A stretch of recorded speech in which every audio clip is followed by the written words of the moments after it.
मी सुवर्णा आणि मी आजपासून स्टार्ट करणार आहे 28 days of different food recipe. So आजची आपली फर्स्ट रेसिपी आहे चण्याची भाजी.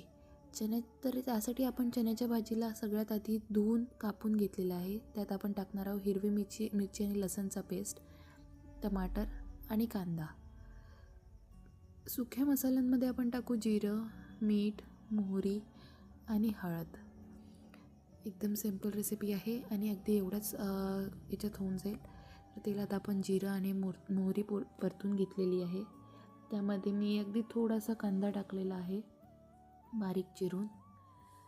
कांद्याला परतून घेऊया. कांदा परतल्यानंतर त्यामध्ये मिरची आणि लसणचा ठेचा टाकला आहे. मिरची आणि लसणचा ठेचा परतून झाला की त्यामध्ये टोमॅटो आणि त्यावर थोडं मीठ टाकूया. टोमॅटो परतून झालं की लगेचच आपल्याला त्यावर मीठ टाकायचं आहे आणि हळद टाकायची आहे. मीठ आणि हळदला 2 मिनिट परतून घेतलं की त्यात आपल्याला चण्याची भाजी टाकायची आहे. चण्याच्या भाजीला मिक्स करा आणि मिक्स करून झालं की 5 मिनटं त्याला शिजून जाऊ द्या. भाजी शिजली की भाजीचा रंग हा डार्क होत जातो.